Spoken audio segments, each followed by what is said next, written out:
Voilà, donc on est dans l'Arban, donc chapitre 10 à l'Akha 3. Donc rien que je dis dans l'Akha 2, on a vraiment bâclé, mais c'est pas grave, d'un côté, je me dis, c'était sur donc l'Akha 2, elle était sur le fait qu'un non-juif, il n'a pas la mitzvah de Kiddush Hashem. Et donc on avait parlé, nous, sur la mitzvah de Kiddush Hashem chez les juifs. Et comme je dis, moi, à la fin, tout ce que je garde, moi, de tout ça, la seule chose que je vais dire sur cette halakha 2 qui dit que, donc, un non-juif, il a pas, ça veut dire que quelle que soit la mitzvah qu'on lui demande de faire, il doit la transgresser et il ne doit pas donner sa vie pour. C'est ça l'idée, en fait, de la halakha précédente qu'on avait étudiée. Mm. Je vais simplement la relire, je vais la relire comme ça, c'est fait. Et je vais dire une remarque et après, on avance à la halakha 3, parce que j'en ai marre. Donc, Ben Noach Shanso Anas, la halakha de mitzvotav. Donc, un non-juif qui aurait été forcé par quelqu'un de transgresser une des 7 mitzvot de Noir, qui serait même de tuer quelqu'un, par exemple. Ça veut dire quelqu'un lui dit voilà, si tu tues pas quelqu'un, je te tue à toi. Donc, moutar le la'avor. Donc, il peut transgresser et tuer quelqu'un d'autre pour sauver sa vie. Même si jamais il a été forcé pour faire l'idolâtrie, même si, voilà, et même s'il n'est pas forcé très fortement, comme on avait déjà vu l'histoire avec Naaman. C'est-à-dire, bon, bref, je ne vais pas revenir dans les sources, mais voilà, donc il y avait ce général de l'armée syrienne qui avait été guéri de la lèpre par Elisha et qu'il avait accepté le judaïsme. Il avait dit mais pour les cérémonies officielles, je vais quand même aller me prosterner aux idoles. Et Elisha, il a dit oui, c'est bon, c'est pas grave. Donc ça veut Ouais. dire en fait que ça veut dire qu'un non-juif, il n'a pas vraiment de. Voilà, il a pas assez sacrifié pour les mitzvot. Et puis, j'ai nommé Metsui Makidush Hashem parce qu'ils n'ont pas la mitzvah de sanctifier le nom divin. Voilà, ou après la dernière halakha, ou enonchim meren lo katan velo cheresh velo shoté. Ça veut dire toujours, on punit pas donc chez les non-juifs ni un mineur, ni un fou, ni un sourd muet. Les filles gênantes des mitzvot parce qu'ils sont pas astreints par les mitzvot. Et comme je dis, la vraie question, c'est de savoir c'est quoi la définition d'un mineur chez les goyim. Et on n'a pas, voilà, je ne vais pas rentrer là-dedans à nouveau. Mais la seule remarque que je veux dire sur cette halakha qu'on a dit que voilà, c'est qu'en fait, c'est encore une fois, pour moi, c'est le véritable chidouche, c'est en ce qui concerne l'homicide. C'est-à-dire que quand la Gemara demande chez nous, dans la Gemara demande, parce que donc dans la Torah, il y a 3 mitzvot, on a vu, sur lesquels c'est Yarek Valé Avor. Ça veut dire pour les Juifs, ça veut dire que mieux vaut, il doit se laisser tuer plutôt que de les transgresser. Et une de ces mitzvot, ça veut dire la mitzvah principale, la première mitzvah qu'on apprend, c'est l'homicide. Ça veut dire que quelqu'un, si on lui dit, un juif, on lui dit, soit je te tue, soit tu tues quelqu'un d'autre, il doit se laisser tuer plutôt que de tuer quelqu'un d'autre. Et sur ça, quand la Gemara demande, mais c'est quoi la source de ça, la Gemara dit, parce qu'en fait, il y a marqué, parce que simplement, il n'y a pas de source, c'est simplement une logique. C'est parce que Hachem, tu peux dire, qui te dit que ton sang à toi, il est plus rouge que l'autre? C'est ce que la Gemara dit. Ça veut dire que, grosso modo, de quel droit, toi, tu vas prendre la vie de quelqu'un d'autre pour sauver ta vie? Et donc, c'est de là où est-ce qu'on apprend, bien qu'il n'y a aucune source, par une logique, parce que la Gemara appelle ça comme une logique évidente, comme quoi quelqu'un, il ne peut pas tuer quelqu'un d'autre pour sauver sa vie. Et ce qui est super intéressant ici, c'est que pour un Ben Noir, ça veut dire, on dit que sur les 7 mitzvot de Ben Noir, lui, en fait, il peut tuer quelqu'un. Et si jamais on le menace de mort, lui, il doit transgresser plutôt que de tuer, plutôt que de se laisser tuer. Et ça inclut même l'homicide. Et donc, tu vois, ça montre en fait que la logique, elle n'est pas la même. Puisque, tu vois, c'est parce que chez un juif, on n'apprend pas que dans un homicide, mieux vaut se laisser tuer que tuer quelqu'un. On n'apprend pas ça d'une source, d'un verset. On l'apprend par la logique en disant, c'est évident, qui te dit que ta vie, elle est plus Mm. importante que celle de l'autre. Et alors que dans le Ben Noir, on prend comme évident qu'un Ben Noir, si jamais quelqu'un le menace de mort, il peut tuer quelqu'un d'autre. Et là, a priori, tu vois, c'est pas possible, mais ça veut dire, ce que ça montre, c'est que la logique, elle n'est pas la même. Ça veut dire que la Torah, en fait, c'est fondamentalement, si tu veux, comment dire, ça veut dire la raison, la logique, la source, le fondement, en fait, des Shiva Mitzvot Ben Noir, qui est fondamentalement différent des 613 Mitzvot. Et tu vois, et ça veut dire, et à mon avis, puisque tu vois, parce que sinon, tu vois, sinon la logique, elle pourrait pas être différente, tu vois. Ça veut dire sur une mitzvah quand même importante. Ça veut dire que voilà, que pour un juif, on dit voilà, il n'y a pas besoin de source pour nous dire que lui, c'est sûr qu'il doit se laisser tuer plutôt que de tuer quelqu'un d'autre. Et alors que pour le Ben Noir, on dit le contraire, c'est aussi d'une manière, comme si c'était évident qu'en fait, il pouvait tuer quelqu'un d'autre pour sauver sa vie. Et tu vois, donc ce que ça veut dire, c'est ce qu'on voit de là, si on veut regarder ça veut dire ce qu'on peut voir de là, c'est ce que veut dire qu'en fait, un juif, normalement, on a l'impression que ça veut dire, ça veut dire, regarde la vie d'une manière plus globale déjà, c'est-à-dire que puisque en fait, c'est pas sa vie qui passe d'abord, Alors qu'un goy, tu vois, on a l'impression qu'Hachem, il lui demande de préserver sa vie comme étant en fait la chose l'absolue, quoi. Même plus importante que la vie de quelqu'un d'autre, etc. Et c'est voilà, c'est tout ce que je voulais dire, tu vois. Je veux dire, voilà, peu importe, tu vois. Ça veut dire, je pense que la raison par derrière, à mon avis, ce que ça veut, ce qu'on doit déduire de ça, c'est que pour le goy, en réalité, je pense que la vie humaine, ça veut dire, et sa propre vie, ça doit être en fait une valeur absolue qui organise toute la morale autour de ça, tu vois.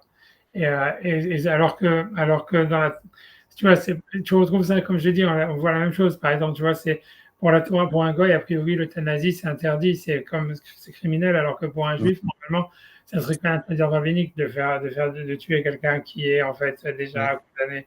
On a vu la même chose avec l'avortement, etc. Mais ça veut dire en fait que l'idée, c'est comme si tu vois, c'est la vie humaine, elle est quelque chose, tu vois, pour le goy, comme quelque chose, et sa propre vie, c'est le fondement réel, tu vois, d'une valeur absolue qui est indépassable. En fait, c'est que, ça veut dire, en grosso modo, c'est que dans la chaîne des Noirs, c'est un humanisme.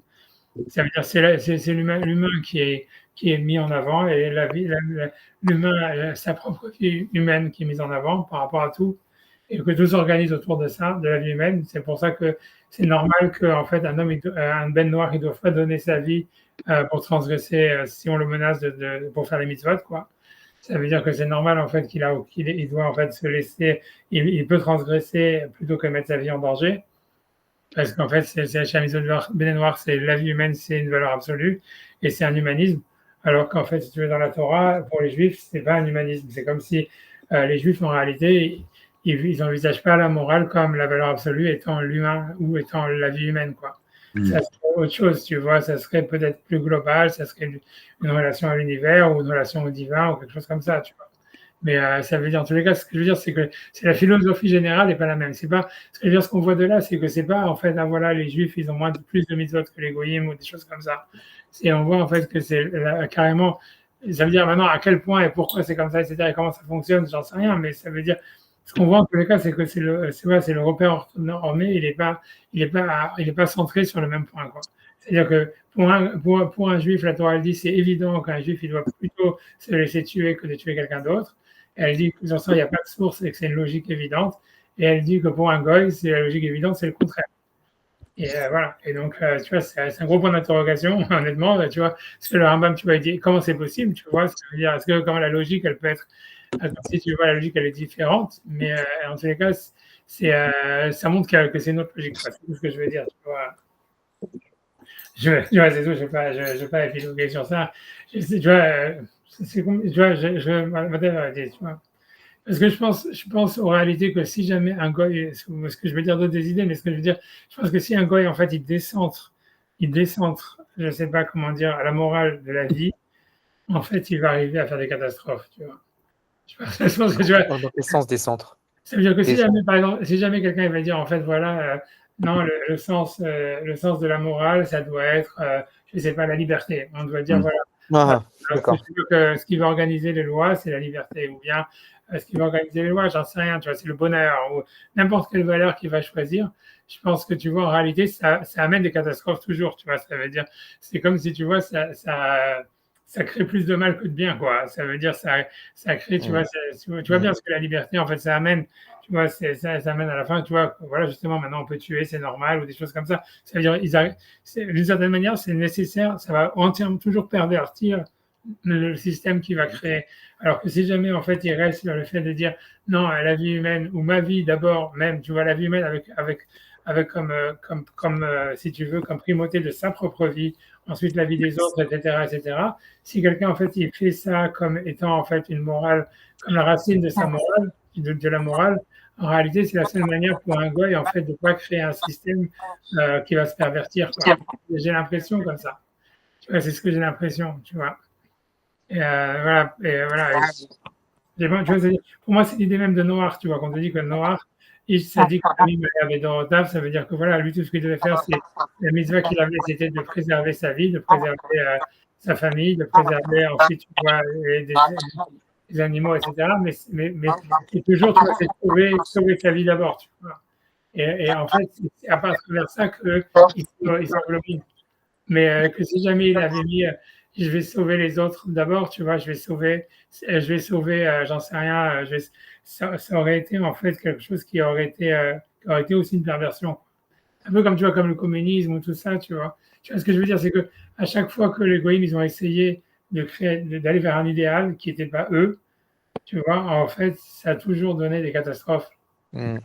Parce que tu vois, ça veut dire, tu vois, c'est parce qu'en fait, ça veut dire ça, parce que ça vient tout de suite d'une fiction, une avodazara, quelque chose comme Mm. ça, tu vois, et ça crée, en fait, si tu veux, alors, et que, tu vois, l'idée, c'est quand, alors que si jamais quelqu'un reste à dire, voilà, non, la vie humaine, c'est la valeur sacrée ultime, l'homme, ce n'est pas un outil de la société, donc, tu vois, donc c'est pour ça qu'on ne peut pas permettre d'aucune manière l'avortement, l'euthanasie, ou tu vois même que si jamais quelqu'un il est en danger, sa propre vie, elle passe avant les prérogatives morales. Tu vois, parce qu'on se dit, voilà, même dans les 7 mitzvot des Noirs, ma vie elle est plus importante que la mitzvah d'Hachem. Donc, je peux faire la Vodazara pour sauver ma vie, je peux même tuer quelqu'un pour sauver ma vie. Ça veut dire que dans l'échelle de valeur, au moins, tu vois, ça veut dire ce que ça crée en fait que la vie, elle reste la valeur absolue. Et dans cette optique, en fait, tu peux organiser une société, en fait, qui va pas, tu vois, qui va pas avoir des effets nocifs, en fait. Tu vois, alors que je pense que dès que tu vas chercher un idéal, tu vois, dès que les égoïmes, ils ont commencé à vouloir chercher un idéal, ça s'est toujours traduit par tu vois, par des catastrophes, grosso modo, par des massacres sur des autres nations, par de la perversion, par tout ça, tu vois.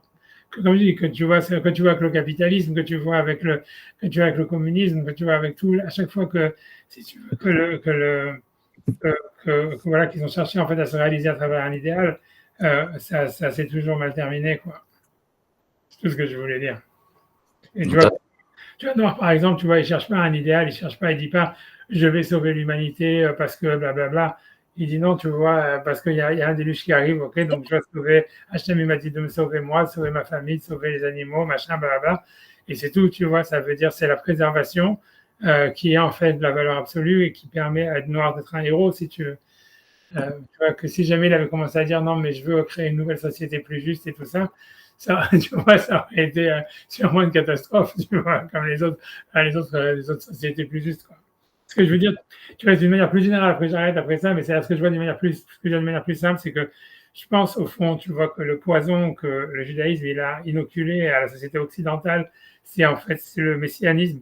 C'est-à-dire qu'en fait, si tu veux, le messianisme, en fait, c'est une valeur juive et ça ne peut pas être transmis au goïm. Et ça veut dire, et si jamais, tu vois, c'est-à-dire que les goïms, ils ont commencé à penser, tu vois, à partir de Hegel, mais c'est venu en fait à partir du protestantisme, où ils se sont dit, oui, voilà, en fait, notre histoire, elle réalise l'idéal, tu vois, où l'idéal, la réalisation de l'histoire, c'est la réalisation d'un idéal, que c'était ça, en fait, tu vois, c'était une translittération du messianisme juif dans une société goy, tu vois, et que ça a commencé avec Hegel. En fait, ça, c'est pour les goïms, c'est un truc complètement, tu vois, c'est un truc qui les amène à la destruction, quoi. Et moi, je pense, tu vois, ça veut dire, moi, je pense que Nietzsche, en fait, il avait vu qu'il y avait quelque chose de très mauvais que les Juifs, ils avaient Ah, inoculé non. finalement, et que lui, il a cru, en fait, que c'était l'amour du faible, mais en fait, c'est pas ça. Si tu veux, le poison qui a été inoculé, en fait, par les Allemands, aux Allemands, par les Juifs, en fait, c'est le poison idéologique, c'est le messianisme. Et tu vois, ça veut dire, et que, parce que du coup, le messianisme, en fait, ça peut être vécu que par un peuple en exil. Ça ne peut pas être vécu, tu vois, si quelqu'un il pense, tu vois, quelqu'un qui a le pouvoir comme ils nous ont pensé, ça veut dire, si quelqu'un il a le gouvernement allemand et dit, tu vois, parce que Hegel, il a dit, oui, le gouvernement allemand ou la nation allemande, c'est la réalisation de Dieu dans l'histoire. C'est emprunté, tu vois, en fait, si tu veux, c'est emprunté à l'idéal messianique des Juifs. Et en fait, mais en réalité, tu vois, ça veut dire, si toi, tu as le pouvoir, tu vas dire ça, en fait, c'est une catastrophe, tu vois, ça veut dire, en fait, j'ai toujours raison, tu vois, ça veut dire, du moins, c'est ce que l'Église, elle avait commencé à dire, l'Église, elle peut jamais se tromper, etc., parce que c'est le Messie, tu comprends. Mais ça veut dire, dès que tu penses que tu es en train de réaliser un idéal, automatiquement, tu vois, ça veut dire, c'est sûr que tu arrives tu vois, quelque chose, à une catastrophe, j'en sais rien, tu vois, ça veut dire une destruction ou des autres, de toi-même ou des deux, et tout ce que tu veux. Mais voilà, et que, en fait, cet idéal messianique, c'est pas un idéal que les goïs doivent avoir. Tu vois, c'est un idéal qu'il n'y a que les juifs qui peuvent l'avoir parce qu'ils sont en exil, tu vois, ça veut dire, et ça veut dire, et voilà, voilà, et que, à mon avis, Ça veut dire, c'est vraiment. Ah, c'est hyper intéressant, hein, mais qu'est-ce que ça veut dire pour nous? Dans quelle mesure on peut vivre un idéal et Parce que pour moi, je pense, tu vois, que ça veut dire, on voit bien que, tu vois, c'est-à-dire, si tu veux, à la société, tu vois, c'est un peu, si je pourrais, tu vois, dans cette histoire, c'est que quand tu vois, par exemple, tu vois Abraham, que tu vois, quand Hachem dit Abraham, Lech Lecha, Me'artzecha, il part de ton pays, de l'endroit où tu es né, etc., vers la terre que tu es. Et tu seras, tu vois, une grande nation, etc. C'est comme si l'idéal messianique, il commence, tu vois, avec Abraham, mais il commence parce que tu vois, d'abord, la condition, c'est pas en exil, tu vois. Ça veut dire, s'il lui dit pas, tue Nimrod, et t'es le Messie, tu vois. Et ça veut dire, ça veut dire, c'est lui dit non, pars en exil et tu vas voir des tribulations, etc. Et c'est comme si tu veux, tu vois, c'est l'avenir. Il se joue comme ça, tu vois. Il se joue à travers ça. Tu veux, je veux dire, Anne Bartora, je sais pas que c'est Anne Bartora, moi, j'en sais rien ce qu'il vaut. Mais je pense qu'il est vrai, honnêtement. C'est que tu vois, ça peut faire rigoler, mais je pense que je pense que c'est pas rigolo. C'est parce qu'il y a de la profondeur dedans. Tu vois, c'est quand tu regardes dans la création du monde, en réalité, Hachem, tu vois, donc il crée toutes les choses, etc. Et en fait, il bénit deux choses. Dans toute la création du monde, il a béni deux choses. Il a béni les poissons et il a béni Adam et Ève. Tu vois. Et c'est une super grande question tu vois, de savoir, en fait, tu vois, c'est dans les Midrashim, Rashi le ramène, etc. Tu vois, ça veut dire pourquoi est-ce qu'Hachem, il a béni les poissons? Il leur dit multipliez-vous, fructifiez-le, et vous, il les a bénis, et il a béni Adam et Ève. Alors, tu vois, a priori, tu peux comprendre qu'on bénit Adam et Ève parce que voilà, ils ont le libre arbitre, ils peuvent aller dans n'importe quelle direction, ils ont besoin d'une bracha, etc. Mais pourquoi les poissons, tu vois? Et en Rachid cite un Midrash, il dit ouais, Hachem il a béni les poissons parce que tout le monde mange des poissons, donc si on les bénit pas, ils vont disparaître. Donc Hachem il fallait qu'il bénisse les poissons, tu vois. Mais en fait, moi ce que j'ai regardé, le Ramban il cite plein d'autres Midrashim qui vont dans ce genre-là, etc. Mais en fait, ce que tu vois, en fait, quand tu regardes les psukim, tu vois, parce qu'entre les poissons et l'homme, il y a les animaux, tu vois, les autres animaux, les behemoths et les chayot, etc. Et ce que tu vois même dans ces psukim, tu vois en réalité que le pasuk, il fait clairement une distinction entre les animaux qui marchent et qui piétinent et les animaux, tu vois, qui rampent, à part ça. Et en fait, quand tu regardes l'histoire, tu comprends que, et une autre, si tu veux, j'ai une autre question, si tu veux, ça veut dire une dernière chose, ça veut dire c'est que ce qui est intéressant de remarquer, c'est que Adam, quand il a été créé, Hachem, il lui a interdit de manger des animaux, de manger de la chair, de manger de la viande. Il ne peut manger que des végétaux. C'est qu'après Noir que Hachem il lui permet de manger de la viande. Après, quand il sort de la Teva. Et tu vois, moi, en fait, ce que j'ai compris, c'est ça, c'est qu'en fait, l'idée, c'est qu'en fait, et ça dans les psukim, ça marche bien, tu vois bien qu'en réalité, ça veut dire la Torah, quand tu regardes dans le Massé Bereshit, tu vois que dans la Torah, il y avait des espèces, surtout les poissons et les oiseaux, qu'en fait, et quand tu regardes les psukim avec les minéem, les minéos, qu'elles avaient une sorte de potentiel évolutif, tu vois. C'est-à-dire que, on a l'impression, tu vois, quand tu regardes dans les Midrashim disent, ouais, quand Hachem, il a créé les chevaux, les ânes, les machins, les behemoths et les chayot, il les a créés dans leur forme finale. Mais quand il a créé les poissons et les oiseaux, c'est pas clair. C'est pour ça que Darwin, quand tu regardes tous les trucs qu'il a vus, c'est que sur les poissons et les oiseaux. Tu vois, il n'a pas de preuve vraiment sur les autres animaux. C'est ça le truc. Et même Adam, tu vois en fait que lui-même, il continue à évoluer parce qu'en fait, si tu veux, quand ça veut dire qu'au début, il a créé mâle et femelle, Hachem, il l'endort, il sort Ève de Adam. Donc Adam, il évolue, tu vois. Et pour moi, l'idée, c'est quoi l'histoire dans tout ça? C'est ça la bracha. C'est la bracha, c'est évolue. Et tu vois, mais l'histoire pour moi, c'est comme ça. C'est parce que pourquoi les poissons et Adam, ils évoluent? C'est parce qu'en fait, l'idée, c'est justement ça. C'est que les animaux qui sont carnivores, qui vont manger les autres, etc., justement, eux, ils sont stoppés dans la révolution. Ça veut dire, en fait, une fois que toi, tu décides de dire que c'est, si tu veux, parmi les animaux, dans la manière, dans le vivant a deux manières de vivre. On peut soit s'adapter à son environnement, soit adapter son environnement à soi. Et si tu veux, c'est un choix. Ça veut dire, l'animal, ce qui va décider de manger, comme l'homme, si l'homme, il décide de ne pas manger de la viande, de manger que d'être qu'un herbivore, etc., donc, ça veut dire, c'est comme s'il ne se met pas en haut de la food chain. Il est lui-même, tu vois, et on voit bien que c'est que par la suite, après à la même chose, au même moment où Hachem, il dit à Adam, tu vas pouvoir manger de la viande, il lui dit maintenant, les animaux, ils vont avoir peur de toi. Mais avant ça, il n'y a pas cette aftara que les animaux, ils avaient peur de l'homme. Ça veut dire, en fait, c'est comme si l'homme, il ne se mettait pas en haut de la food chain, il se mettait, tu vois, moi, je suis comme un bœuf, tu vois, je me fais attaquer par un lion et tout ça, etc. Et moi, j'attaque pas les lions, mais tu vois, ça veut dire, je suis en bas, ça veut dire, je suis un herbivore, tu vois, etc. Et je suis pas en top of the food chain. Les poissons, c'est la même chose, ils sont et donc, eux, ils peuvent s'adapter, et eux, ils sont condamnés à s'adapter, et à progresser, et avoir la bracha, c'est ça la bracha, tu vois, la bracha, c'est comme tu cherches à t'adapter et que tu te mets en dessous, tu vois, d'une force plus forte que toi et que tu ne cherches pas à combattre de front, à dire, ok, maintenant je vais prendre un ciseau, je sais pas quoi, et je vais tuer un lion, tu vois, ça veut dire, c'est que tu dis, non, je continue à avoir peur du lion, etc., et moi, je mange pas de lion, tu vois, en fait, ça veut dire, en fait, tu vas t'adapter, c'est ça où tu as la bracha, etc. Et c'est ça ce que tu regardes dans le Maaseh Bereshit, si tu regardes vraiment, tu verras que c'est vrai. En fait, tu vois, la raison pour laquelle Hachem a béni les poissons et les hommes, c'est parce que c'est ceux qui vont continuer à s'adapter parce qu'ils ont décidé de être en haut si tu veux, de la food chain. Et si tu veux, pour moi, c'est la même chose l'idéal messianique. Ça veut dire que pour être comment dire, le réceptacle de l'idéal messianique, Il y a un truc derrière toi, Valentin. ouais, c'est un exemple. Ah, pardon. Ça veut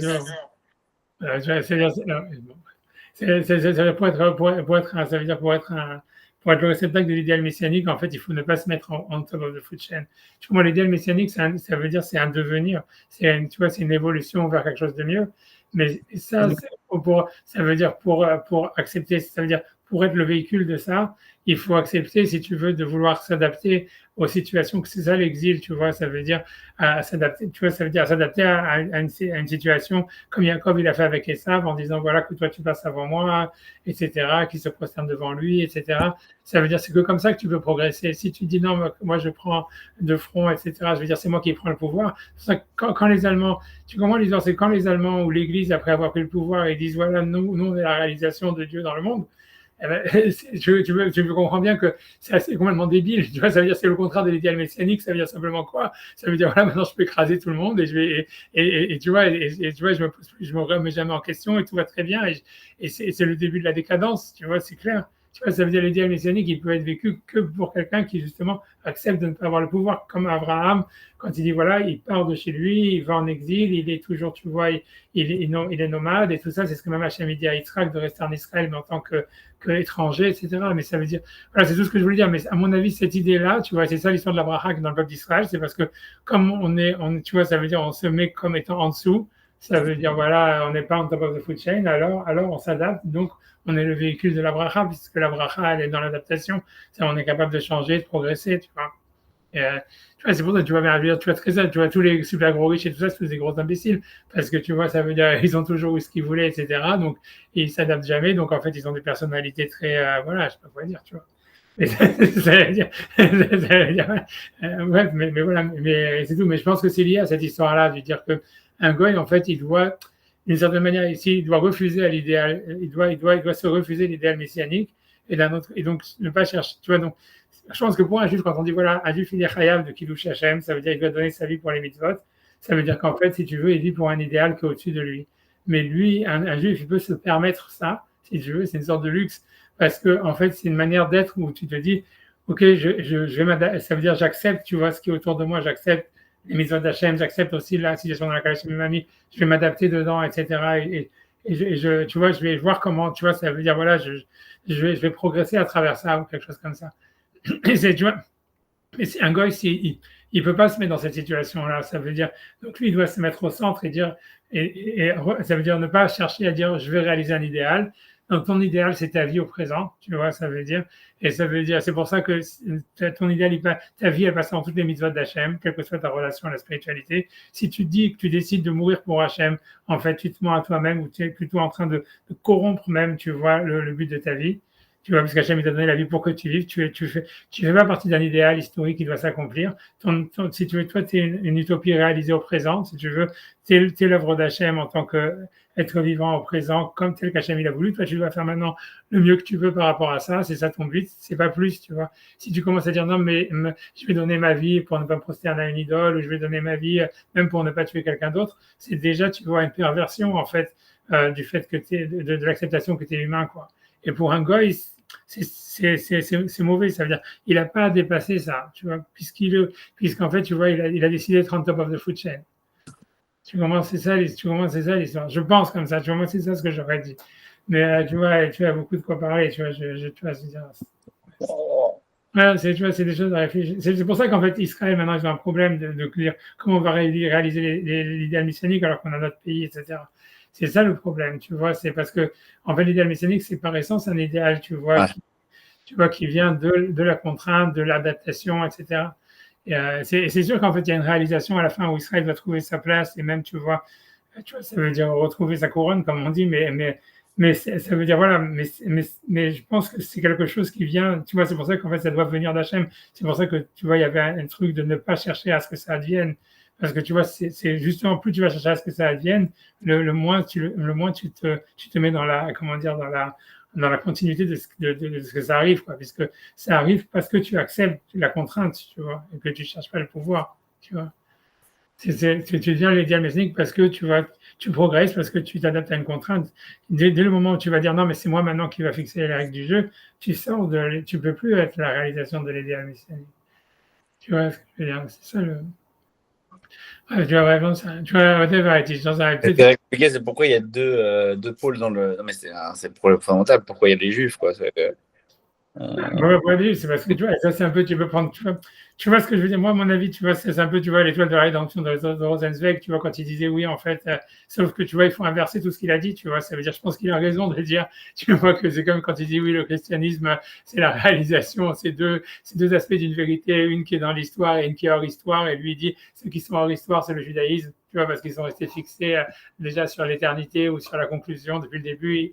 Et ceux qui sont hors histoire, alors que le christianisme, c'est la réalisation de Dieu dans l'histoire. Tu vois, je pense que tout ce qu'ils disent, c'est tout à fait vrai, sauf qu'il faut inverser complètement. Ça veut dire, c'est les Juifs, en fait, qui sont la réalisation de Dieu dans l'histoire, parce que justement, ils n'ont pas le pouvoir, parce qu'ils sont sous la contrainte, donc ils sont en train d'évoluer à chaque fois, ils sont obligés de progresser constamment, etc.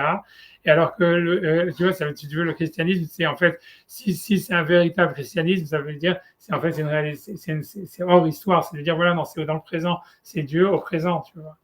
Et ça veut dire, et ça devient mauvais que quand c'est dans le futur, tu vois. Mais Israël, tu vois, parce que tu as besoin de progression, tu vois bien.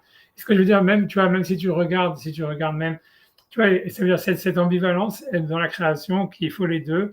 Ça veut dire, tu la retrouves depuis le début, justement, quand tu regardes la création de Ève. Ça veut dire que quand il y a la création d'Ève, au début, il y a marqué Dieu, il a créé l'homme et la femme, Zahar, Keva, Beram. Donc, on a l'impression que les deux, ils sont créés, on va dire, voilà, à l'instant T, au même moment, etc., dans une union.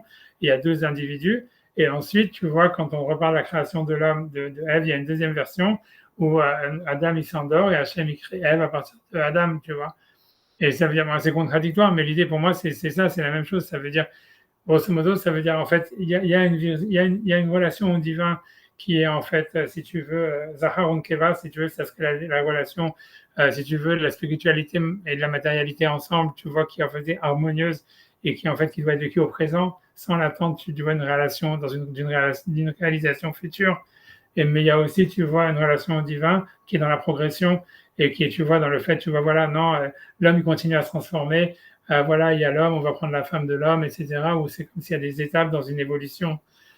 Et ça veut dire, et je pense, tu vois, je pense que, d'ailleurs, tu vois, je pense que les deux, et je te dis même honnêtement, je vais dire même plus, tu vois, si tu veux, c'est quand tu regardes, tu vois, dans le nom d'Hachem, si tu veux, le Shem, quand tu regardes dans la Kabbalah, le Shem Yudke Vavke, c'est le Shem, en fait, justement, de la stabilité, où, en fait, ça symbolise, tu vois, l'harmonie qui est entre le spirituel et le matériel dans la création, et comme quoi, tu vois, le matériel, il veut monter vers le spirituel, et la spiritualité, elle veut descendre dans la matière. Et alors que tu vois, le Shem Adnut, Aleph Dalet Nun Yud, quand je regarde, tu vois, si tu veux, c'est composé d'après la Kabbale, d'après le Char etc., mais plein d'autres. Et si tu vois, c'est le Aleph, si tu veux, c'est la racine du 1. Ensuite, le Dan, c'est 54 noms, 54 qu'on ne peut pas entrer là-dedans, mais c'est du nom d'Hachem quand tu gardes deux doubles, etc., mais c'est l'idée de jugement, etc. Et le Yud, si tu veux, c'est comment, là, il y a une diffraction de ce 1 dans les 10 sphirotes, dans une troisième étape, mais dans le monde de la matière, mais ce que ça veut dire, c'est un monde de la progression, si tu veux. Si tu veux, le nom Adnout, tu vois, le nom tel qu'on le prononce, c'est le monde, c'est Dieu si tu veux, qui se projette dans une histoire, si tu veux, dans une continuité où on fait descendre la Shrina, on fait advenir, tu vois, la présence d'Hachem, etc., pour qu'elle devienne quelque chose d'autre, et tu vois, elle se prolonge dans une histoire. Le Shem Yud Kevavke, qui est symbolisé par la création de Ève au début, de Zahar Keva Beram, c'est une relation au divin dans le présent où l'harmonie, tu vois, elle est existante, tu vois, déjà, tu vois, si je veux. Mais c'est pour ça, les deux aspects, ils existent, tu vois, ça veut dire, tu vois, ils doivent exister, tu vois, il doit y avoir Tu vois, voilà, après, bon. Et c'est sûr que le juif, il est dans cette dimension, à mon avis, tu vois, du futur, etc. Et donc, ce qui fait que la relation au présent, elle est différente. Tu vois, c'est-à-dire que les Shiva Mitzvot Noir, c'est la relation de l'homme au présent. Ça veut dire l'homme en tant que produit fini, comme top of the food chain, ça veut dire qu'il a fini son évolution et qui dit voilà, maintenant je suis l'homme, Hachem m'a créé, qu'est-ce que je dois faire? Et là, on te dit voilà, tu as les 7 Mitzvot Noir, etc. Mais préserver ta vie, ça reste la valeur fondamentale qui permet en fait que quelle que soit la société que tu vas créer, elle va être juste ou elle va être dans le chemin que Dieu il veut que le monde aille ou soit, tu vois. Et alors que tu vois que la Torah, c'est vraiment c'est l'homme au futur, tu vois, c'est un homme qui se voit pas comme un produit fini. Je pense que même l'histoire même de la Brit Mila, ça fait partie de ça. Ça veut dire, tu vois, ça veut dire qu'on se voit comme on a besoin d'arranger quelque chose, quoi. Il faut qu'on retouche. On va dire, retouche. Tu vois, ça veut dire, ça peut être vu comme de l'orgueil, mais c'est ce qu'Hachem il veut lui-même, tu vois. Ça veut dire, il veut que si tu veux, on soit, tu vois, ça veut dire, tu vois, il y a une vision comme ça progressiste, tu vois, si tu veux de l'histoire de l'homme, etc. Et ça, c'est que le juif qui, en fait, qui est le moteur de ça, qui est le détenteur de ça à travers la Torah.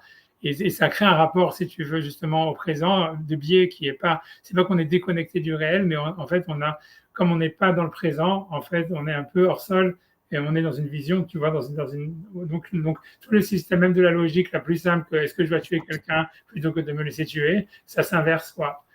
C'est pour ça que ça veut dire que cette mise, ça veut dire que dans cette mise, on voit que du fait qu'on est dans une autre optique, dans un autre rapport au temps, en fait, la logique même de la morale, parce que la Torah, la Gemara va considérer logique d'un coup pour un juif, elle considère l'opposé logique pour les Chavis de Nord. Ça, je veux dire, ouais. Tu vois, ça, j'ai encore dit ça, ouais. Donc maintenant, on fait sur la 3, on a essayé finalement d'avancer à la 3. C'est passionnant. Avant là, on va devenir sérieux. Non, mais moi, j'en sais rien. En plus, parce qu'on n'a pas fait tous les Mario Mekoma sur la 2, mais j'en ai trop marre, je vais pas les refaire, je vais pas les faire. Parce qu'il y en a plein, il y en a plein. J'ai dit la vraie question qu'il y a sur la Lacha 2, et qu'il faut retenir, j'ai pas vu de réponse, bien que c'est pas ma question, c'est la question de Mishnah Lemeler. Mais le Mishnah Lemeler, il a écrit un livre entier sur cette question, et j'ai pas compris sa réponse. Ça veut dire, j'ai lu presque tout le livre, hein, mais ça veut dire, mais même, tu vois, ça veut dire, mais la question c'est simple, c'est comment ça se fait qu'Abraham, il s'est jeté dans la fournaise, quand Nimrod, il a voulu le tuer, quoi. Et puisqu'on voit dans la Lacha 2 qu'un Ben Noach, lui, il n'a pas de mitzvah de Kiddush Hashem, et que donc normalement ça devrait être un interdit pour lui en fait de donner sa vie pour un idéal. Alors comment ça se fait qu'Abraham il a fait, quoi. Ça c'est une vraie question. Et c'est pas, il y a pas de, j'ai pas, il faut garder la question, quoi. Ça veut dire, je te dis, le Mishneh Lemeler, il a écrit tout un livre dessus, mais honnêtement, tu vois, avec des gros back and forth, etc. Mais ça veut dire, parce que tu vois, c'est vrai que quand tu lis le Rambam, si tu veux vraiment techniquement, tu vois, le Rambam, quand il parle sur les mitzvot, qu'un juif, il ne doit pas se laisser tuer, il dit c'est interdit de se laisser tuer. Il dit, par exemple, si jamais un gars, il veut te forcer de transgresser Shabbat, et que toi, tu dis non, je m'en fous, je préfère mourir que transgresser Shabbat. Alors, le Rambam, il dit, a priori, c'est pris de la Gemara, que c'est comme que si tu fais ça, tu es coupable d'homicide et c'est considéré comme un suicide et tout ça. Et un peu comme s'il n'avait pas de part dans le Lamaba, etc. Que tu vois, ça veut dire que dans les mitzvot qui ne sont pas les 3 mitzvot principales, ça veut dire c'est pas que tu as le droit, si tu veux, de donner ta vie, mais c'est interdit de donner sa vie, tu vois. Et ça, le Rambam, il est explicite sur ça dans les Chot Kiddush Hashem qu'on a fait la semaine dernière. Il y en a qui discutent sur le Rambam. Il y en a qui discutent parce qu'il y a plein d'histoires dans la Gemara de types qui ont préféré se suicider, même sur des avérotes qui n'étaient pas les 3 avérotes. Et donc, il y en a qui discutent. Mais en tous les cas, Maïmonide. C'est mal, non? Comment? Chez Hadashmad, c'est une autre histoire. On a vu que chez Hadashmad, c'est même pour changer les chaussures, tu ne peux pas changer, changer tes lacets de chaussures. Si c'est un moment d'extermination, tu vois, tu n'as pas le droit, normalement, même si un gars il te dit, si les juifs ils ont pris l'habitude de mettre des lacets rouges et un gars il te dit de mettre des lacets noirs, tu dois plutôt te laisser mourir, tu dois plutôt te laisser tuer plutôt que de changer la couleur de tes lacets. C'est ce que l'Agmara a dit. Le Rambam, il n'a pas ramené cette halakha. Est-ce que c'est étrange, tout ça, etc. Mais comme on a vu, c'est ce qu'on a parlé la semaine dernière. C'est ce que, tu vois, et ça, c'est une vraie question. Tu vois, que ça aussi, j'ai pas du tout de réponse. C'est que l'Agmara, sans me dire, c'est rien pour vous le dire, parce que comme ça, vous le savez, mais ça veut dire. C'est pour la question que tu m'avais demandé avec la conversion à l'islam. Tu vois, mais c'est parce que, tu vois, ça veut dire, en fait, c'est dans les halachot de Kiddush Hashem, j'ai en train de s'endormir complètement. Non. C'est-à-dire que tu vois, dans les codes de Kiddush Hashem, il y a comme ça. Ça veut dire, il y a 3, on va dire, il y a des niveaux. Ça veut dire, il y a on va dire, les 3 mitzvot graves, les 3 mitzvot d'Avodah Zarah, Kilo Yara, Shurut Damim, c'est quoi qu'il arrive, il faut y arriver à y avoir, mieux vaut se laisser tuer que de les enfreindre. Sauf si en fait on les enfreint d'une manière passive. Ça veut dire que si jamais quelqu'un, par exemple, il te dit, voilà, ça veut dire si l'histoire c'est, pour donner un exemple, j'en sais rien, c'est si jamais quelqu'un il est mis dans une voiture et que la voiture elle va renverser quelqu'un et que toi, si jamais en fait tu tournes le volant, c'est toi qui crèves, tu vois. Donc en fait, toi tu dois rien toucher, tu vois. Et tu vois, ça veut dire la même chose avec. C'est comme ça que pour les femmes aussi, si elles se font violer, elles n'ont pas l'interdit, elles n'ont pas donné leur vie pour ne pas se laisser violer. Ça veut dire tant qu'elles sont passives, elles ne sont pas considérées qu'elles transgressent l'interdit, etc. Ça serait la seule exemption qu'il y a en fait sur, si tu veux, sur ces trois avérotes, si jamais on est forcé de les faire. C'est que si tu vois aussi par mon temps, quelqu'un, tu vois, ça veut dire quelqu'un. Le cas de la Gemara, c'est quelqu'un on lui dit il fait rien et on le prend et on le jette sur quelqu'un d'autre et il tue quelqu'un d'autre. Il n'a pas à intervenir, tu vois, il doit laisser faire. Tu vois, s'il est passif, il est passif. Si jamais, il n'est pas, tu vois, il n'a pas, tu vois, si tu veux, c'est-à-dire quand on dit qu'il arrive à y avoir, c'est si jamais on te dit, toi, tue quelqu'un d'autre, sinon on te tue. Là, tu dois dire, ok, je me laisse tuer, je dois me laisser tuer pour pas tuer, tu vois. Et si tu es passif, dans le cas normal, puisque la logique, elle est comme on a vu, qui te dit que ta vie, elle est plus importante que l'autre, c'est le vrai, l'inverse est aussi vrai. Donc, tu vois, en fait, ça veut dire que tu ne dois rien faire, grosso modo. Si Razvé Shalom, quelqu'un est dans un accident de voiture, et tu vois que soit il tue quelqu'un d'autre, soit il meurt, tu vois, normalement, d'après la halakha, tu vois, ça veut dire il doit rien faire. il doit laisser Hachem décider. Razvé Shalom, tout ça, super Razvé Shalom. Mais ça, c'est les trois avérotes qui sont graves. Mais maintenant, donc après ça, les autres avérotes, si c'est en public, il y a deux conditions pour que ça devienne arriver à avoir. Il faut que ce soit devant 10 juifs et il faut que le goy qui t'oblige à faire la vera, il le fasse pas parce qu'il a un intérêt à le faire, mais parce qu'il veut montrer que le judaïsme c'est de la merde, etc. Et dans ce cas-là, ça veut dire si c'est devant 10 juifs, etc., et que le goy il le fait sans aucun intérêt, uniquement pour aller contre la Torah ou contre le judaïsme, alors là aussi il y a une misère d'Irak va y avoir. Donc ça, c'est la deuxième étape. Maintenant, il y a une troisième étape qui est ramenée dans la Gemara et que le Rambam il n'a pas ramené. C'est ce qu'on appelle Shat Hashmat, ça veut dire si jamais il y a un moment d'extermination. Et à ce moment-là, si tu veux, la Gemara dit si jamais un goy te dit simplement de faire quelque chose, tu vois, grosso modo, c'est pour ça qu'en fait, d'après la halakha, normalement, tu vois, ça veut dire quand il y avait la Shoah, etc., si jamais quelqu'un te disait est-ce que tu es juif, normalement, tu vois, tu n'as pas le droit de lui dire non, je ne suis pas juif. Tu vois, ça veut dire, c'est pas, donc tu peux lui dire, tu vois, ça veut dire ce que les gens en général ils disaient, tu vois, les rabbinim ils disaient de dire avec un point d'interrogation, dire moi juif, tu vois, ça tu as le droit de le dire, tu vois, mais tu vas pas dire je suis pas juif. Il répond par une question, c'est terrible dans ces conditions. Mais pose une question et répond par une question. Mais il y a plein qui ont été sauvés comme ça. Il y a plein de, tu vois, je te dis quand tu regardes, tu vois le livre le sang du ciel, je crois, le sang de l'alliance, j'ai oublié comment ça s'appelle. Tu vois que c'est un type, tu vois, qui explique que tu vois qu'il a vu la bris Mila et qu'à chaque fois il est passé partout, ça veut dire, et qu'il a réussi à toujours, sans jamais dire qu'il n'était pas juif, à toujours, à ce que tout le monde croit qu'il n'était pas juif, il s'est même fait faire un certificat par un Allemand qui avait fait un certificat comme quoi il n'était pas juif, et donc il montrait le certificat. Tu vois, mais bref, mais ce que je veux dire, donc, ça veut dire que par contre, donc, quand il y a un moment, alors que normalement tu pourrais dire pourquoi, ça veut dire, tu vois, ça veut dire pourquoi je pourrais pas dire, voilà, je suis pas juif, tu vois, il n'y a pas d'interdit. Mais c'est pour ça qu'en fait, c'est dans la Gemara et ça, le Rambam, il n'a pas ramené. Et c'est pour ça, tu vois, c'est que s'il y a un moment d'extermination, donc tu dois, même si quelque chose qui est lié à la culture, à l'identité juive, normalement, tu dois plutôt te laisser tuer que de changer quelque chose qui renierait ton identité juive. Et ça, c'est lié, même c'est pas lié à une mise de la Torah ou quoi que ce soit, etc. Et Rashi, là-bas, il dit qu'il faut que ça ait un rapport avec le judaïsme. C'est-à-dire, ça ne veut pas être quelque chose, tu vois, qui est complètement arbitraire. Mais tu vois, c'est pour ça que les chassidim, tu vois, quand il y a eu Pierre le Grand qui a demandé, tu vois, de couper les redingotes et de couper la barbe, eux, en fait, ils ont décidé de ne pas le faire parce qu'ils pensaient, tu vois, alors que tu vois, c'était avant en Russie, tout le monde s'habillait comme ça. Donc, si tu veux, l'habit chassidique, c'est un habit goy, mais c'est un habit de ceux qui se sont opposés à Pierre le Grand. Et pourquoi ils se sont opposés à Pierre le Grand? Parce qu'en fait, si tu veux, parce qu'ils disaient, oui, en fait, comme il y a marqué, comme c'est contre ce que l'habitude des Juifs de s'habiller, nous, on a pris cette habitude de s'habiller, lui, il veut nous forcer à faire quelque chose.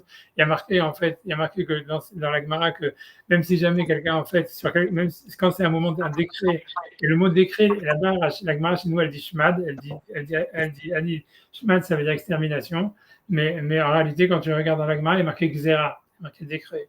Et donc, eux, ils pensaient, tu vois, c'est-à-dire que dès qu'un gars, il fait un décret pour qu'un juif, il fasse quelque chose qui change ses habitudes, ça veut dire, et donc, ça veut dire qu'on doit plutôt mourir plutôt que de l'accepter. Donc, c'est pour ça qu'ils n'ont jamais accepté, tu vois, tous les décrets de Pierre le Grand et tout ça.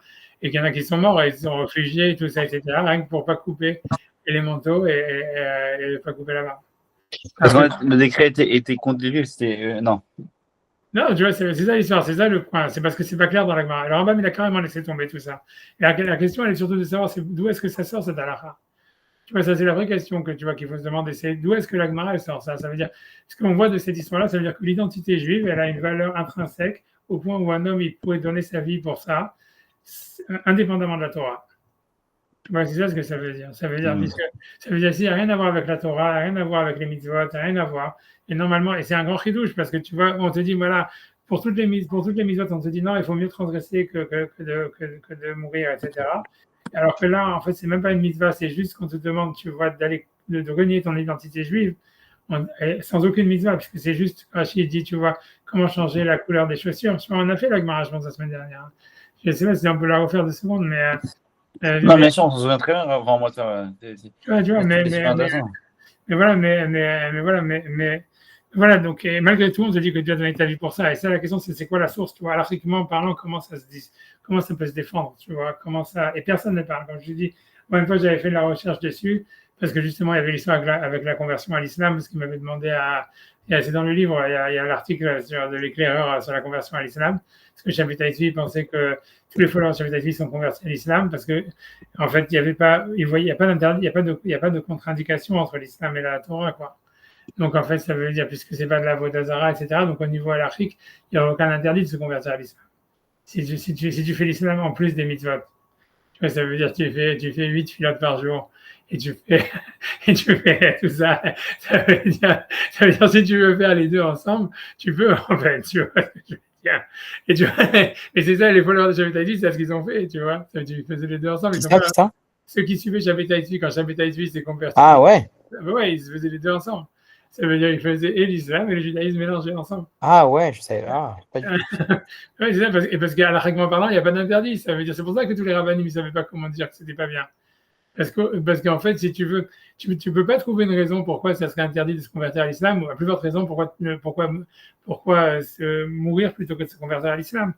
Parce que le vizir, là, je sais pas quoi, il avait proposé ça, il a dit soit je te tue, soit tu te convertis à l'islam. Il a dit, ouais, je vais me convertir. Il a dit, tu vois, largement parlant, il n'y a aucune permissivité, en fait, de mourir plutôt que de se convertir à l'islam, puisque dans l'islam, il n'y a pas d'avodazara, d'après personne, il n'y a pas de truc, donc en fait, il n'y a aucun interdit à l'Afrique d'être musulman. Si tu continues les mitzvot. Et tu vois, en fait, il n'y a pas beaucoup, il n'y a pas de. Tu peux faire les deux. Tu vois, comme je dis, c'est comme les choses questions, c'est si jamais dans les Shabbats qui tombent pendant le Ramadan, comment tu fais, tu vois, des trucs comme ça. Mais tu vois, mais ça veut dire, tu vois, mais voilà, c'est pas des grosses questions que tu peux trouver des réponses, tu vois, ça veut dire, tu vois, mais ça veut dire, voilà, il n'y a pas de conflit en réalité. Mais tu vois, le truc, c'est de comprendre, tu vois, on voit en fait l'erreur, etc. Ce qu'on voit de la Gemara, c'est que c'est parce que, en fait, ce que dans la conversion à l'islam, ce qu'il voulait, je sais pas quoi, le vizir ou je sais pas quoi, il voulait, en fait, si tu veux, annihiler l'identité juive, il voulait pas annihiler la Torah, si tu veux, il avait rien contre la Torah. Mais on voit de cette histoire-là, des lacets de chaussures, qu'en fait, ça veut dire, il y a une mitzvah de donner sa vie, enfin, pas une mitzvah, parce que c'est pas halachique, mais il semblerait que ça veut dire donner sa vie parce qu'on est juif. Elle prend ça comme une évidence encore, sans aucune source halachique, comme étant quelque chose si tu veux, qu'il faut faire, quoi. Et la question, c'est d'où est-ce qu'on sait ça, tu vois, c'est ça la vraie question. C'est, halachiquement parlant, comment tu le justifies? Parce que, normalement, tu vois, ça veut dire, si tu veux, c'est quelque chose qui se mord la queue, c'est impossible de le justifier halachiquement, parce que, comme justement, c'est quelque chose qui n'a rien à voir avec la halakha, parce qu'on ne te demande pas de transgresser la halakha. On ne te demande pas de transgresser la Torah. Tu demandes juste de renier le fait que tu es juif. De renier le fait que voilà, c'est tout. Et donc, en fait, c'est sûr que la Torah, elle ne peut pas avoir de législation là-dessus, tu vois, puisque c'est justement, on te dit, tu vois, c'est quelque chose qui n'est pas lié à la Torah. Tu vois. Mais les Chachamim, ils ont dit, c'est évident que tu dois plutôt mourir plutôt que de renier ton identité juive. Mais on ne sait pas de où, tu vois. Tu vois ce que je veux dire? Puisque par défaut, tu devrais dire là où, si la Torah, elle dit en fait que tu dois vivre et que tu vois que normalement tu ne dois jamais te tuer pour des mitzvot, etc. Donc par défaut, ça veut dire qu'elle va remettre quelque chose qui n'y a pas une mitzvah, que tu ne dois pas mourir pour ça, tu vois. Tu t'en fous d'être juif, d'avoir un drapeau israélien ou palestinien ou un drapeau, je ne sais pas quoi. Tu vois ce que je devrais dire? Voilà, je m'en fous, voilà, je suis musulman. Tu vois, à la Wakbar, j'en sais rien. Tu vois, ça veut dire, ça te fait plaisir. Tu vois, ça veut dire, tu vois ce que je veux dire. Tu vois, la question, on ne dit pas ça, tu vois. La question, c'est comment ça marche dans la hiérarchie, c'est difficile. Il n'y a aucune. Je dis, j'ai rien trouvé là-dessus. Personne n'explique. Et le Rambam, il a carrément fait l'impasse dessus. Mais je pense que la raison pour laquelle le Rambam il a fait l'impasse, c'est parce que comme son livre à lui, c'est Mishneh Torah, et que lui pensait que ça, c'est des lois politiques qui n'ont rien à voir avec la Torah, donc il n'a pas voulu en parler, tu vois, parce que pour lui, ça ne fait pas partie de la Torah. C'est pas que lui il pense en fait qu'un homme ne doit pas donner sa vie pour son identité juive, c'est parce qu'il pense qu'il n'y avait pas lieu à légiférer dans son livre, puisque lui, il est en train que de dire ce qui est marqué dans la Torah. Alors ça, c'est pas marqué dans la Torah. C'est quelque chose, tu vois, qui est à part, qui vient d'ailleurs. Tu vois, mais voilà, mais ça veut dire en fait, ça veut dire être juif. Ce qu'on voit de cette halakha, c'est que être juif, ça veut dire accepter son identité juive. C'est quelque chose que, a priori, c'est évident pour les haramim qu'on peut donner ou qu'on doit donner sa vie pour ça, et que c'est quelque chose qui est complètement indépendant du fait de faire pratiquer la Torah, pas pratiquer la Torah, avoir la émouna, pas avoir la émouna, ou quoi que ce soit.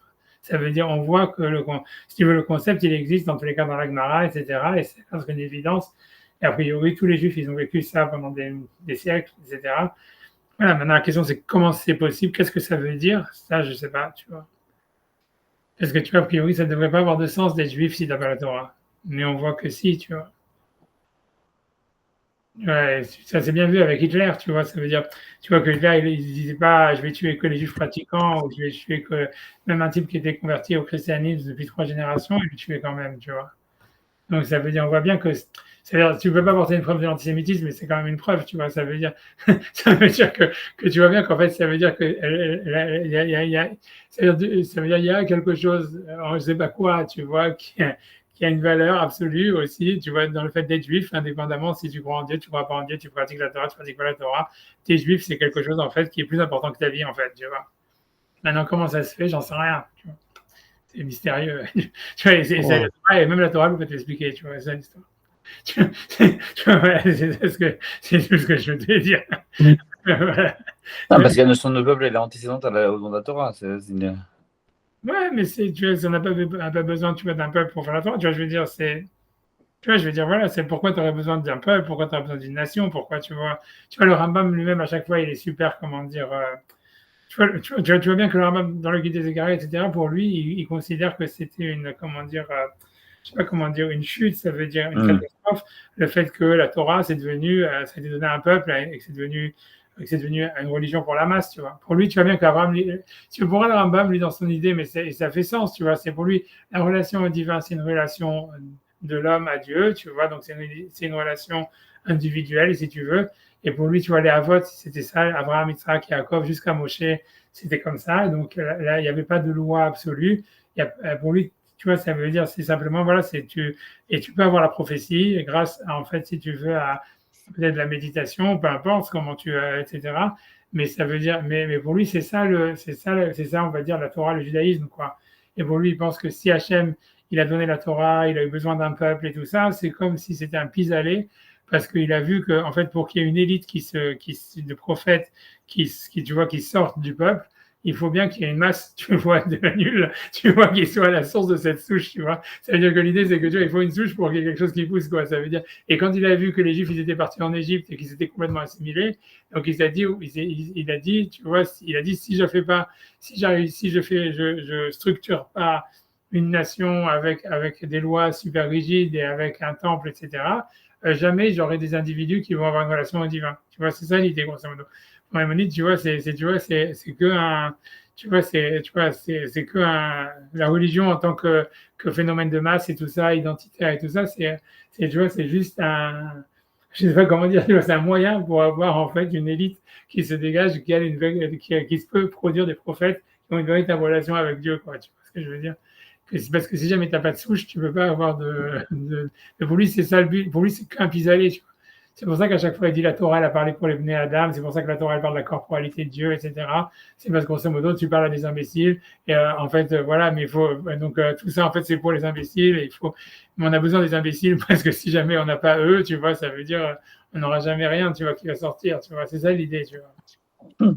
Non, mais c'est pour ça que donc peut-être que pour le Rambam, c'est ça l'idée. Ça veut dire comme tu as besoin d'une souche, donc tu as besoin aussi que le peuple d'Israël il existe en tant que réalité physique, même si indépendamment de la Torah, et que la Torah c'est encore que pour quelques-uns, et c'est pas grave, tu vois, être juif c'est déjà important, quoi. C'est déjà faire partie de ce groupe qui a été choisi tu vois, pour permettre à certains d'avoir une connexion avec le divin, peut-être, tu vois. Non, bref, Ouais, mais dans ce cas-là, s'il n'y a pas les mitzvot, ça veut dire que le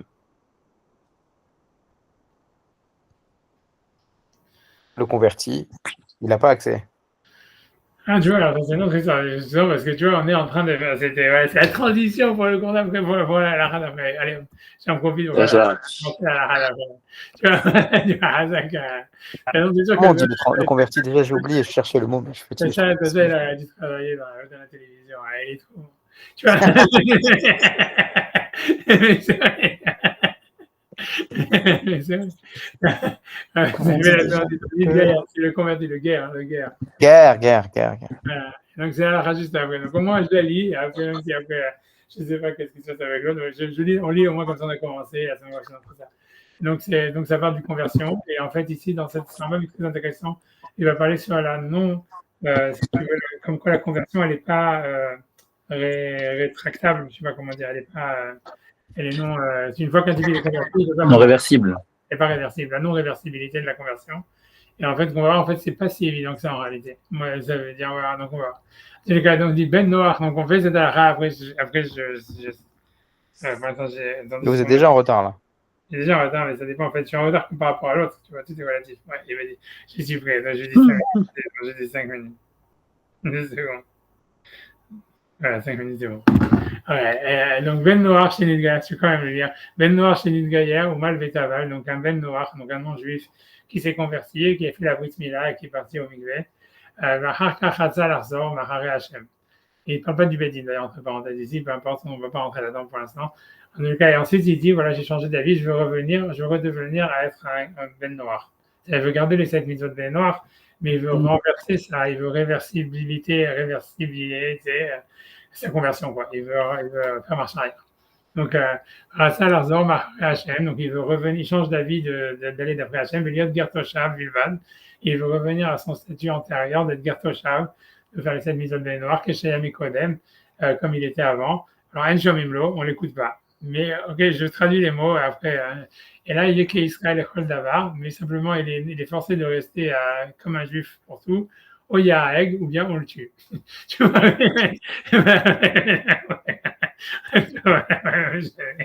Et après ça, il dit, si jamais il était un mineur quand il a été mis au musée par le Betin, par contre, il peut contredire la conversion qu'il avait reçue quand il était mineur. Il est Gertoshav Bilvad et rester comme un Gertoshav uniquement. Et après, on dit, et si jamais une fois qu'il a fait la bar mitzvah, on va dire, il a accepté le judaïsme, ça veut dire qu'il ne peut plus changer d'avis. Donc, ça veut dire, en fait, quelqu'un qui a été converti quand il était petit par le Beddin, ça veut dire souvent, c'est quand quelqu'un il a ses parents qui sont juifs, ou un de ses parents qui est juif, etc. On convertit, ça veut dire, ça peut arriver que sa mère, elle s'est convertie, etc. Donc, on convertit l'enfant aussi, parce qu'on dit qu'en général, il veut être avec ses parents, etc. Donc malgré tout, il peut, on va dire, annuler cette conversion au moment de la bar mitzvah, et sinon, il ne peut plus l'annuler, quoi. Si jamais il n'a pas fait mecha au moment de la bar mitzvah, et non moché, il ne peut plus changer d'avis, et là, il est mais il est converti comme un Gertzedek. Ok, après ça, la suite de la halakha est un peu étrange, mais je l'ai dit quand même. Donc c'est pour ça que si jamais à Israël, il a violé une mineure qui avait été trempée par le Bedin. Donc, Kesef Ketuvata au Knas, Ones Moufaté, donc l'argent de la Ktuva qui devrait payer, ou bien l'amende de Ones, de celui qui viole ou qui séduit. Donc, en fait, comme elle peut encore annuler sa conversion, donc en fait, elle ne reçoit pas cet argent sur place. L'argent, il doit rester en dépôt chez le Beddin. Et si jamais, et donc quand elle devient majeure, si elle annule pas sa conversion, elle reçoit l'argent. Il y a Kol Dahat El Bedin, donc tout reste dans la main du Bedin, Hachi Agdil, qu'elle est majeure, Velotimre, et qu'elle n'annule pas sa conversion, Begerout, ok.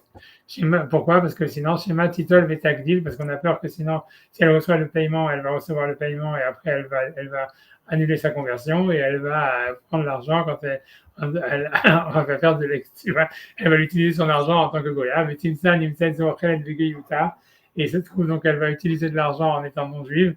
Bah, tiens la route de l'argent qu'elle n'aurait pas dû recevoir, et là, Bédiné Israël, puisque c'est l'argent qu'on reçoit, que si jamais elle était juive, etc. Donc voilà, au moins on a dit cette halakha. Et voilà, et juste, non, la semaine prochaine, on va parler sur la non-réversibilité de la conversion, parce que c'est pas évident en réalité. Même quand tu regardes les mots du Rambam, tu vois, le Rambam, il dit, on l'écoute pas, il dit pas, ah, c'est pas réversible, tu vois. Tu vois, et tu vois, le tue, etc. Donc, c'est pas évident. On va voir. Une notion de Kabbalah de Torah, non, c'est ça aussi. Mais l'idée, c'est qu'on va voir en fait de cette histoire-là que c'est pas du tout évident ce qu'on dit, par exemple, même pas qu'un converti, même quelqu'un qui est né juif et qu'en fait il dit et qui rejette le judaïsme fondamentalement, tu vois, c'est possible, tu vois, et c'est assez la vie du Rama, etc., qu'en fait il devient goy et que s'il revient vers la Torah, il a besoin de conversion, etc. C'est pas du tout évident cette histoire, tu vois, en fait, que cette doxa, que tout le monde nous dit oui, en fait, si jamais quelqu'un est juif ou il a été converti au judaïsme, c'est pas réversible, etc. En fait, c'est pas si sûr que ça. C'est ce qu'on va voir la semaine prochaine, tu vois. Il y a plein de passages de Gemara qui semblent dire vraiment le contraire, tu vois, au fond. Et voilà. J'adore, quel kiff on fait, oh là là. Merci à vous et que des bonnes choses. Vraiment des bonnes choses, merci. Il y avait un beau voyage en Italie, amen. Amen. Voilà, ça. Bye, Dasha, bye. On se reparle à Dubaï. Peut-être win. Bye. T'as kiffé? Ouais. C'était sympa. Je te raconterai, là, je viens d'arriver à la maison, je suis éclaté. Ah ouais, ok. Trop pas. Embrasser Dan et les enfants. Une belle journée. Bye.